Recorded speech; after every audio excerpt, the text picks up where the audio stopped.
మైత్రి media news channel కు స్వాగతం.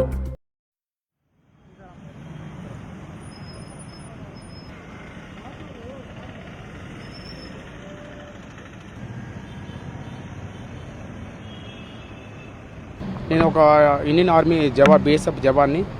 మాది ఒరిస్సాలో నేను డ్యూటీ చేస్తాను బాలెమిల్లలో. నేను లీవ్ వచ్చినాను. నాకు ఇక్కడ వచ్చేసి పాత కసిల వల్ల నా ఊళ్ళో నేను పండగ రాగా ఇక్కడికి వచ్చి ముగ్గురు వ్యక్తులు నన్ను రౌండ్ అప్ చేసి ఒక్కడే చూసి నన్ను గొడవలు పెట్టుకొని నన్ను కొట్టారు. నా వీపు మీద, నా చెదువు మీద నా గోల్డ్ అంతా లాగేసి మా బాబాయ్ వచ్చింటే మా వైఫ్ని అంతా కొట్టాడు. దానివల్ల నాకు చాలా ఒళ్ళు నొప్పులు, అంతా బాడీ పెయిన్స్ అంతా నాకు చెయ్యి డ్యామేజ్ అయింది. కానీ నేను పోలీస్ స్టేషన్ రిపోర్ట్ ఇచ్చాను. ఫ్రైడే రోజు నేను 11 o'clock వెళ్ళి పోలీస్ స్టేషన్ రిపోర్ట్ ఇచ్చాను. నాకు ఇంతవరకు ఎలాంటి రెస్పాన్సిబుల్ లేదు. మాకు అక్కడికి వెళ్తే మా ఎస్ఐ గారికి ఫోన్ చేశాను. నేను ఎస్ఐ గారికి ఫోన్ చేసి నేను బిజీగా ఉన్నాను, నాకు వల్ల కాదు, ఇక్కడ వల్ల నేను రాలేకపోతున్నాను, నాకు కూర్చోండి అన్నారు. నేను మార్నింగ్ నుంచి ఈవినింగ్ అక్కడే కూర్చున్నాను. నాకు ఎలాంటి లేదు. మళ్ళీ నెక్స్ట్ డే వచ్చాను, ఫోన్ చేస్తే ఫోన్ లిఫ్ట్ చేశారు. మళ్ళీ ఈ రోజుకి వెళ్ళాను, కానీ అక్కడ కుదరలేదు, ఏం లేదు. నేను మళ్ళీ సీఏ గారికి ఫోన్ చేస్తే మాకు మీ బీఎస్ఎఫ్ సిఆర్పిపి వల్ల ఇలాంటి వల్ల మాకు 8 hours డ్యూటీ కాదు, మాకు ఇక్కడ ఫుల్ మేము బిజీగా ఉంటాము, మేము కుదరదు మాకు ఇక్కడ అన్నట్టు మాట్లాడాడు. అతను వేరే ఎట్టకరంగా మాట్లాడాడు. కానీ నాకు చాలా బాధ అనిపించింది. కానీ నేను అతను ఏమనలేదు, సరే సార్ అని చెప్పేసి కట్ చేశాను. ఓకే, మళ్ళీ నేను వచ్చేసి వెళ్ళి మళ్ళీ అట్లా వాళ్ళ వల్ల నేను వెయిట్ చేశాను. ఈరోజు సోమవారం నాకు ఇట్లా వచ్చి నెల్లూరు డిస్టిక్లో మన డిస్ట్రిక్ట్ గ్రీన్ సిగ్నల్ ఇక్కడ వస్తుంది ప్రోగ్రామ్ నాకు తెలిసింది. ఇక్కడికి వచ్చారు, ఎస్పీ సార్తో మాట్లాడదామని నేను వచ్చాను ఇక్కడికి. కానీ దీనికి ఎలాంటి వాళ్ళు నాకు డిపాజిట్ వాళ్ళు ఎలాంటి నాకు సహకారం వచ్చి నాకు ఎలాంటి సహకారం తీసుకోవాలని చాలా బాధగా ఉంది. నేను బోర్డర్లో ఇంత కష్టపడి నేను రేయం పగులు డ్యూటీ చేస్తాను అక్కడ. ఇంతగా అక్కడ ఫస్ట్ రౌండ్ పై జరిగినా మేము ఎలా ధైర్యంగా మేము అక్కడ చాలా బాధాకరంగా మేము ఎన్ని ఆలోచించుకోకుండా మా దేశాన్ని కాపాడాలనుకునే ఉద్దేశంతో మేము అక్కడ డ్యూటీలు చేస్తూ ఉంటాము.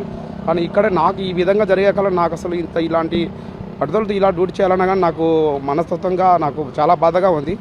కానీ నాకు ఈ భర్తీ చేసుకొని బోర్డర్లో నిలబడకుండా నాకు నా ఫ్యామిలీ గురించి నా ఫ్యామిలీకి నాకే సేఫ్టీ లేదు.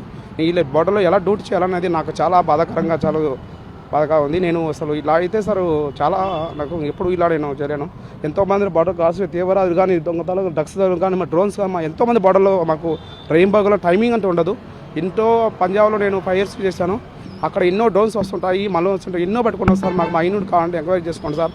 వెళ్ళాను అక్కడ మేము రెయిన్ పగులు నిద్రపోకుండా మాకు అసలు నిద్ర అంటే ఉండదు. మా కళ్ళలో అప్పటి ముళ్ళు గుచ్చుకుంటే ఎర్రగా అయిపోయి అట్లా అసలు నిద్రపోతలేదు. కాళ్ళు వర్షాలు వస్తే నీళ్ళు పోయేదానికి మాకు నర్సరీ దాలు పోతే అలాంటి టైంలో మేము రేపు డ్యూటీ చేసి అక్కడ వచ్చాము. కానీ ఇక్కడ వచ్చి నాకు ఇలా కష్టపడి ఇట్లా మేము ఇక్కడ చేస్తే దేశం కోసం జీతాలు అనుకున్న మా పిల్లల్ని మేము ఇక్కడ ఉండి ఇంటికాడ పెట్టి వాళ్ళకి చదివి మా వైఫ్ని ఒక్కడే ఇంట్లో పెట్టి మా వైఫ్ కూడా ఎవరు లేదు, ఒక్కటే ఉంటుంది, 3 పిల్లలు నాకు చూసి వచ్చాను. కానీ వాళ్ళకు మేము అన్నీ వదిలేసి 3-4 నెలలు మేము అక్కడ కష్టపడి ఎప్పుడో వచ్చి 10 ఏదో పిల్లల కోసం వచ్చి ఇక్కడ తిరుగుదామని మేము ఎక్కడ వస్తే మాకు కావాలని అటాక్ చేసి నన్ను ఈ రకం కొట్టారు. నేను అంతలోకి తిరిగి వచ్చి నెల రోజులు ప్రశాంతంగా ఉందామని చెప్తే ఇలాంటి నా కేసులు అని చెప్పి ఇట్లా పెట్టి నన్ను కొట్టి తిప్పుతున్నారు. ఇది చాలా బాధాకరంగా ఉంది. నాది వచ్చేసి సీతారాంపురం మండలం, నాది బోడ్సేపల్లి గ్రామం, నాది నెల్లూరు డిస్టిక్.